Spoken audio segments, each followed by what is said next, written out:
Salut tout le monde, bienvenue dans Starter. Aujourd'hui je vous présente quelques voitures, on va dire originales. Alors avant de commencer, déjà je me suis permis dans cette liste, qui est une liste non exhaustive, d'y mettre aussi des voitures que je vais qualifier d'intelligentes.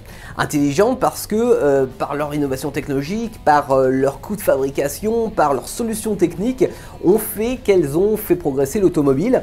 Je pense par exemple à toutes les voitures populaires. Alors en Italie on a la Fiat 500, en Angleterre on a l'Austin Mini, en Allemagne la voiture du peuple, la Volkswagen Coccinelle, sûrement la meilleure idée d'Hitler, et puis en France les 2 chevaux et Renault 4. Toutes ces voitures, en fait, par leur prix de fabrication hyper bas et toujours cette recherche technologique pour avoir le prix le plus bas possible, ont permis à des millions de personnes d'accéder à l'automobile. Après, il y a tout ce qui est technologie. Alors, je vois par exemple l'arrivée des ceintures de sécurité chez Volvo. Il y a eu la Jefsen avec la FF, qui était la première voiture à recevoir un ABS de série. Lamborghini avec la Mura en moteur central arrière. En fait, toutes ces voitures qui ont permis de faire avancer le parc automobile et qui ont été suivies après par tous les autres constructeurs, ou pas d'ailleurs, parce qu'il y a des constructeurs qui ont toujours cultivé une certaine originalité dans le bon sens du terme. En France, je pense bien sûr à Citroën, avec la 2 chevaux, mais surtout la DS en 1955, qui quand elle est arrivée, c'était un véritable ovni. Une silhouette à l'extérieur avec un CX, donc coefficient de pénétration dans l'air, qui était ouf. L'intérieur du futur, la suspension hydropneumatique, les freins, la direction, les phares après rotatifs, tout ça, ça en faisait une voiture qui avait 20 ans d'avance et qui était clairement innovante. Alors bien sûr on ne fait pas une omelette sans casser des œufs, donc il y avait des choses à améliorer, notamment sur les premiers modèles. Ça a été perfectionné par la suite, notamment par les CX, les GS, mais c'est vrai que le principe de base, les innovations de base ont été sur la DS. Et d'ailleurs si je reviens sur les modèles d'après, qui étaient des excellents modèles aussi, mais on avait des innovations qui étaient plus le culte de l'originalité plutôt qu'une véritable innovation utile. Je pense par exemple à l'autoradio qui était au milieu de la console centrale, là, entre le passager et le conducteur. Ça très clairement c'était pas forcément ce qu'il y avait de plus pratique. C'est original mais pas forcément pratique. Bon, cela dit, ça restait du grand Citroën, comme la Méhari d'ailleurs en 68 avec la fameuse coque en plastique. C'était cool pour une voiture de plage d'avoir une voiture de ce type-là. C'était en tous les cas plus judicieux que la M35 qui était un prototype. D'ailleurs, ça s'est arrêté en phase de test avec moteur rotatif. Alors l'idée du moteur rotatif, pourquoi pas, mais sauf que la voiture n'était clairement pas aboutie et elle avalait pas les kilomètres. Et puis après, dans les années 80, si on reste chez Citroën, il y a eu la BX. Alors la BX, comme la Fuego, comme plein d'autres voitures, c'est des voitures qui, de par leur style, divisent. En voulant faire original, des fois on devient un petit peu clivant. Alors des fois on est totalement clivant dans le sens où il n'y a plus personne qui l'aime, comme la Multipla des années 90 chez Fiat, où là bon, il y avait des bonnes idées, l'idée des 3 sièges à l'avant ou du frigo d'ailleurs, c'était l'option au choix, c'était plutôt pas mal. Par contre l'espèce de bourrelet là devant le pare-brise avec les phares anti-brouillard et puis juste la ligne générale de la voiture, ça donnait pas envie. Il y en a eu plein des voitures comme ça. On prend la Mirai actuelle de chez Toyota. Alors l'hybride, c'est même pas hybride, c'est hydrogène. Très bonne idée. Enfin très bonne idée, je sais pas si ça fonctionnera dans le futur, mais en tous les cas ça a le mérite d'être tenté. Cela dit, quand on fait une voiture comme ça, comme la Mirai, où on se dit c'est une technologie du futur, donc déjà ça va pas marcher de ouf, mais il faut tenter. Au moins on fait un design attrayant, on confie pas le design à un enfant de 5 ans en faisant un truc comme ça quoi. Alors la nouvelle qui a été dévoilée là, qui sera commercialisée l'année prochaine devrait être un petit peu mieux, mais j'ai envie de dire c'est déjà un peu trop tard. Bon, chez Toyota ils ont eu des voitures aussi innovantes, on parlait de l'hybride avec la Prius dans les années 90 qui a permis de démocratiser un petit peu ce système là. Je dis pas que la Prius est belle, mais elle était suffisamment aboutie technologiquement pour que le design qui est très moyen passe. Chez les japonaises, il y a eu des innovations technologiques comme ça. Alors je parlais tout à l'heure de Citroën avec le moteur rotatif.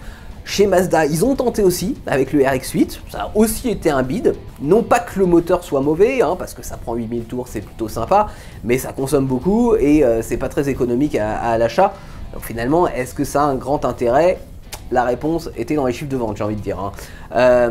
Chez Subaru, ils ont des voitures sympas aussi, moteur à plat, le culte de la 4 roues motrices. D'ailleurs, on aura l'occasion, avant la fin de la saison, de tester une Subaru Legacy, je vous le promets, et c'est pas une mauvaise voiture. Par contre, ils ont sorti des bizarreries aussi. Je prends la Baja, par exemple, qui était un mélange de berline, de pick-up, de 4x4, mais qui savaient rien faire comme il faut. Et c'est un petit peu ça le problème dans certaines voitures, c'est en voulant mélanger les styles, bah finalement on fait rien correctement. Ils ont mélangé les styles chez Renault, hein, par exemple, avec, enfin je vais dire Matra plutôt, avec l'espace dans les années 80. Ça c'était une très bonne idée. De mélanger l'espace d'une camionnette et le confort d'une berline, ça en fait une voiture qui était aménageable, qui était logeable, qui était sympathique pour toute une famille. Ça a eu un petit peu de mal à prendre au début, hein, comme toute innovation technologique, mais après c'est vrai que ça a bien pris, ça a tellement bien pris que bah, Renault l'a décliné à toutes les sauces. Donc ils nous ont pondu la Twingo, chouette voiture, hein, je pense qu'on aura l'occasion d'en reparler dans les années 90, donc petite citadine spacieuse. On avait le premier monospace compact avec le Scénic dans les années 90 aussi. Et puis après ils ont voulu boucher les trous parce qu'ils se sont dit que ça fonctionnait tout le temps, donc ils nous ont pondu le Modus, déjà une bien moins belle idée, hein. Et puis l'Avantime. Alors l'histoire de l'Avantime elle est plutôt marrante, enfin pas pour Renault, hein, mais pour la petite histoire, c'est que Matra produisant l'espace, à la fin des années 90, Renault s'est dit, bon, ok, vous êtes gentil, sauf que l'espace est devenu tellement un best-seller que nous, on aimerait produire ça en plus grande quantité. Et votre petite usine Matra, elle n'est pas capable de produire un nouvel espace, donc on va reprendre la production. Par contre, on vous file un autre bébé à nous, un nouveau concept, on l'a baptisé l'Avantime. Voilà, on a fait un coupé-espace, donc c'est un mélange d'un coupé et d'un monospace pour toutes les pères de famille qui aimaient l'espace dans les années 80, mais dont les enfants sont partis, et donc aujourd'hui ils recherchent plus le luxe que l'espace, mais quand même ils aiment bien être en hauteur. Ça a donné un concept qui s'est tellement bien vendu qu'ils ont fermé les usines Matra par la suite. Cool, ils sont contents les anciens salariés de chez Matra. Chez Peugeot aussi, qui sont pourtant pas habitués à beaucoup d'originalité, ils se sont dit, voilà, le monospace ça fonctionne, donc on va l'adapter sur une petite voiture. Et ils nous ont pondu la 1007 avec la grande porte coulissante, voiture haute, porte coulissante. Est-ce que ça servait à quelque chose? Bah en fait la réponse est non. Parce que c'est ça en fait, la limite est très faible en fait, entre la bonne idée et la fausse bonne idée. On prend en citadine la Twingo, on reprend l'aspect monocore d'un monospace, l'espace intérieur, la banquette coulissante, donc ça en fait une chouette voiture. À côté, vous avez la Peugeot 1007, où on va reprendre du monospace, la porte coulissante, sauf que la porte elle est lourde, et puis à quoi ça sert d'avoir une grande porte coulissante sur une citadine où finalement on est la plupart du temps tout seul à monter à l'avant. Vous voyez la différence hein, entre la bonne idée et la fausse bonne idée. Ça fait que, bah, en plus des fois entre un concept de base qui peut être bon, il y a quand même, entre le bureau d'études et la sortie de la voiture, il y a des designers, mais il y a aussi des techniciens qui passent, il y a le patron, il y a les financiers, et puis il y a du temps. Donc des fois, ça en fait des voitures qui sont juste sorties soit trop tôt, soit trop tard, des voitures qui sont là, mais on se demande ce qu'elles font là parce qu'elles apportent pas un réel plus, et c'est là qu'on risque le vautrage. Après moi je vais pas critiquer parce que, bon, à part certains exemples comme le Multipla, j'aurais pu aussi parler de toute la gamme SsangYong des années 2000, où là franchement ils avaient confié le design à un gamin de 5 ans, c'est pas possible autrement.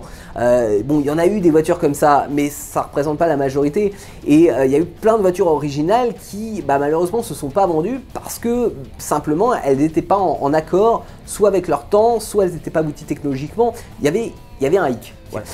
Cela dit, moi j'encourage les constructeurs, parce qu'en plus je trouve qu'ils font de moins en moins, et c'est dommage, à aller vers cette originalité, à oser. Alors je sais que ça fait pas forcément plaisir aux banquiers, parce qu'ils se disent, bah ouais, mais oser ça a un coût. Cela dit, pensez-y, si ça marche, ça rapporte. Voilà, donc continuez de nous faire vivre cette passion automobile qu'on a, ne rentrez pas dans le système de dire, bah on fait comme le voisin, parce qu'on sait que de toute façon ça fonctionnera un petit peu. Il faut oser dans la vie, je pense que c'est valable pour tout, et dans l'automobile également.